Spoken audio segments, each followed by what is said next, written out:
Hi, I'm Marc Bona. I'm with Northeast Ohio Media Group, and I'm with Rick Armon from the Akron Beacon Journal. We write about beer, and we've got a really tough gig today.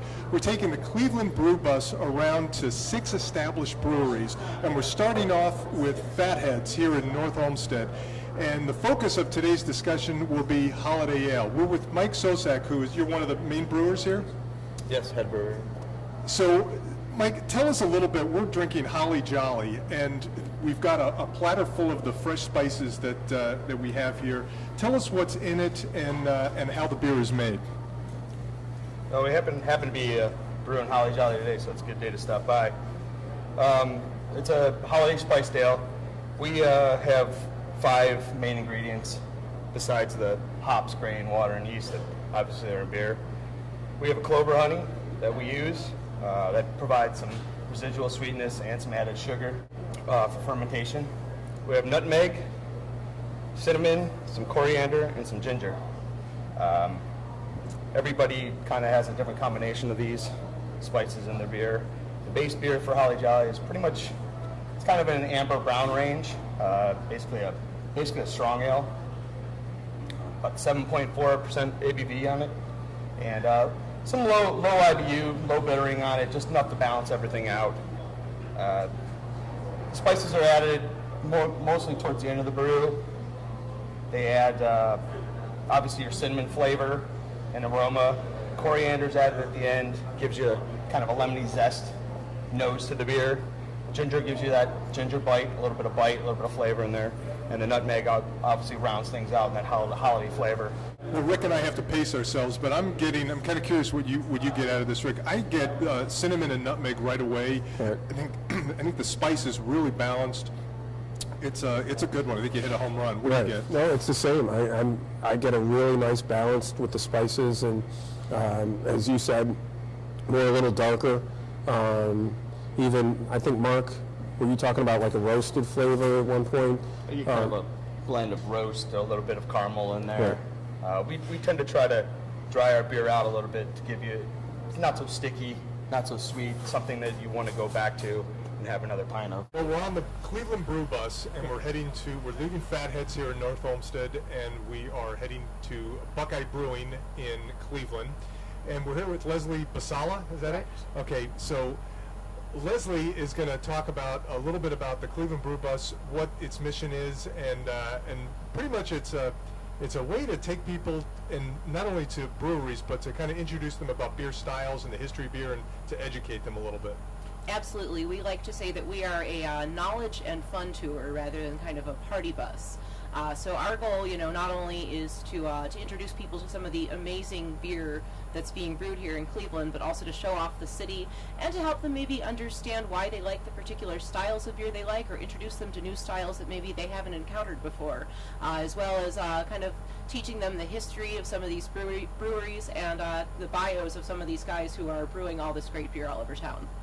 Hi, we are now at Buckeye Brewing here in Cleveland, Ohio, and we're with Gary Wright, who's the owner and brewer here at Buckeye, and I am very excited to be here because you've got a beer that is not like any other Christmas beer here in Northeast Ohio. So tell us, how did you not come up with just a regular spiced ale like everybody else? Well, we used to make a beer way back in the day called Ho Ho Ho, and that was a Belgian-style double, no spices. If you look at the Belgian-style Christmas ales, generally speaking, they don't have spices, and we try to do things a little bit differently. I love Belgian styles, and that's one of my primary countries to go to. And I love German styles too, but you can get a ton of character from Belgian yeast strains that will almost emulate spicing. You have any spices in it? No spices. In fact, it clearly states that on the label. It says no spices added, because I know there's a lot out there that would expect what you suggested, that it would be a spice rack. We make spicy beer. It's our pumpkin ale, and that's enough. I don't need to do 2 in a row. So the characteristics you get from Belgian strains, and there's a ton of different varieties, it'll give you some clove-like spice. It'll give you some citrusy type aromas and flavors. And to me, it's an elegant style. It's a Belgian blonde. We got into this girl, mode for some reason, and this is a very delicate beer when it comes to the aromas and the flavors.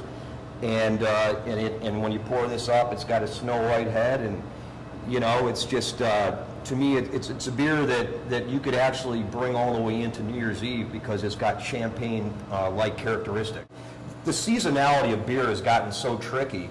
Not only do you see beers that are seasonal come out earlier and earlier, which is fine. If people want them, that's good. But the worst thing is if you have a seasonal sitting on the shelf after that window is closed. Okay, so we'd like to get rid of this by Christmas. Rick, what do you think? You were saying you're looking for beers that aren't overly spiced. Right. I mean, this is fantastic. I love this, and it's very different for kind of the market here.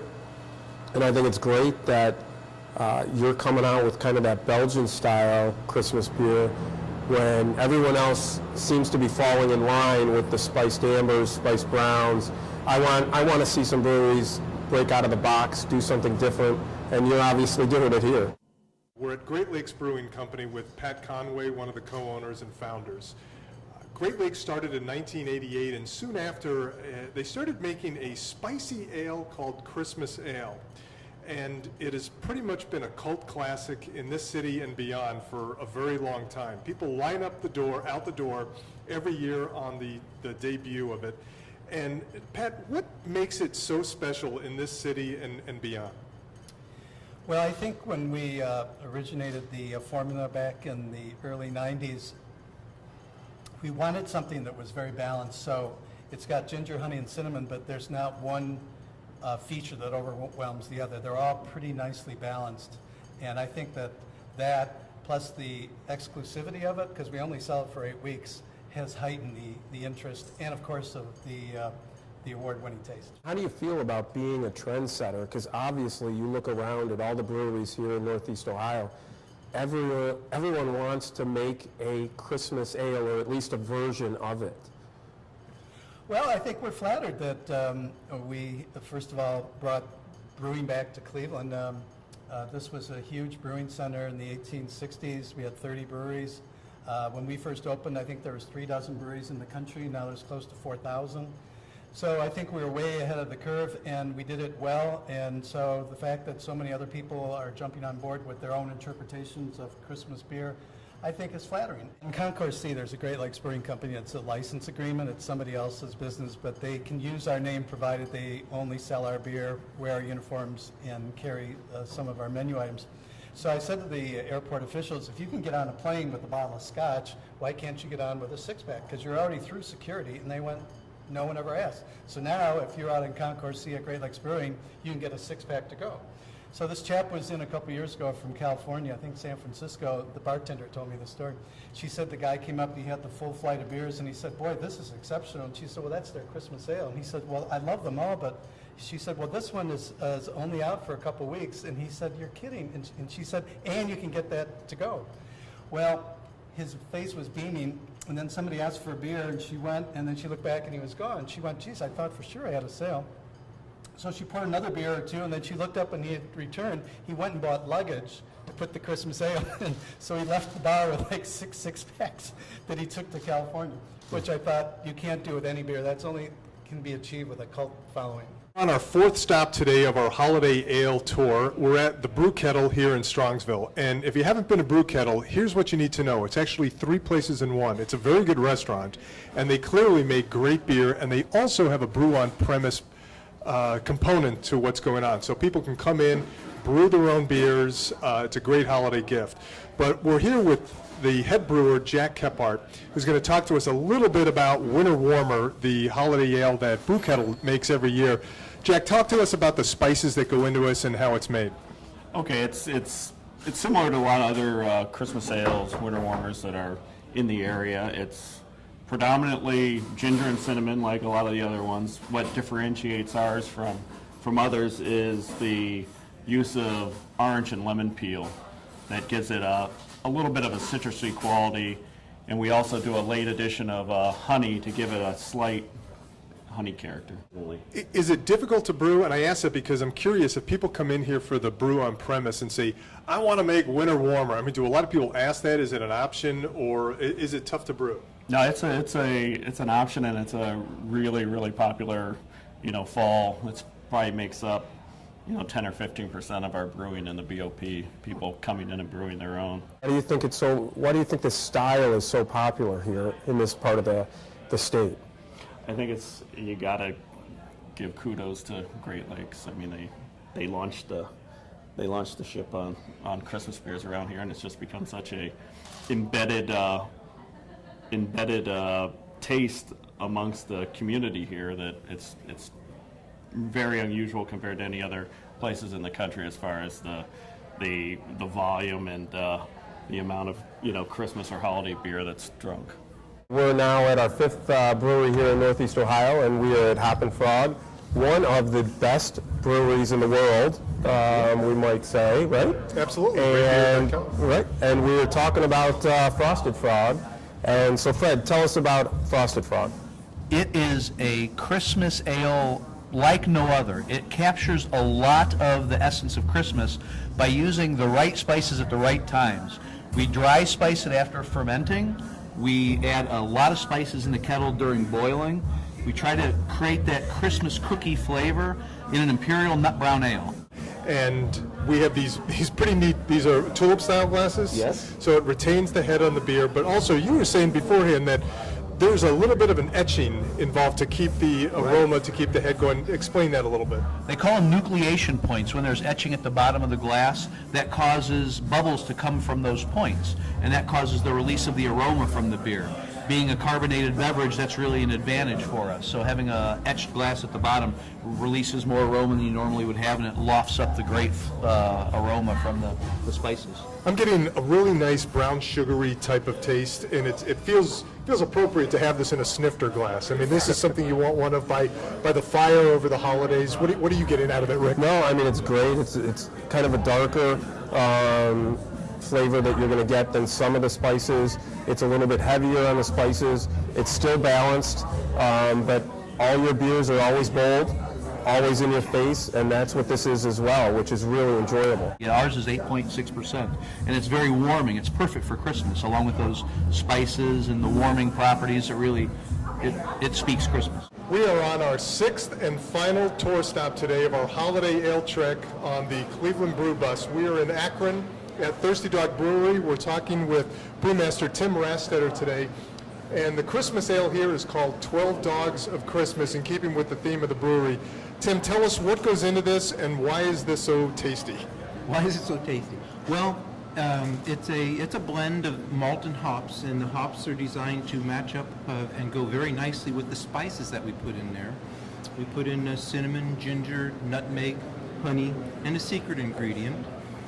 And they just blend together very nicely. I tweaked this recipe for a good number of years, and it's at Thirsty Dog is where I think it's the best it's ever been. Now, Tim did tell me ahead of time the secret ingredient is love. I don't know if you wanted that out there, but that's what it is. A little bit of hope and a touch of envy. Right. Now, you also do another version of this beer in a bourbon barrel. So tell us about that. Well, we take the Christmas ale. We brewed it late spring, early summer. Put it in bourbon barrels that were freshly attained from a distillery, and they've sat in there ever since, attaining all that bourbon and wood flavors that you get, the vanilla, and so on and so forth. We just moved them out. In fact, we just sent some more through the hall here as we were starting to set up here. So we're in the process of getting it in kegs and getting it in bottles right now. You like it, Rick? Oh, I love this beer. So It's nice and smooth, and I think the miracle here is that we're still standing on our 6th stop. Thirsty Dog is a pretty neat brewery here, pretty close to the University of Akron in downtown Akron. The obvious theme here, dogs, pooches. You can see some of the tap handles behind us. There's Labrador Lager, there's Old Leg Humper, and of course 12 Dogs of Christmas. So cheers, nice job. Thank you very much. I'm looking at my watch. It's nearly 6 o'clock. We survived nearly 7 hours together. Complete success because we didn't kill each other. Right.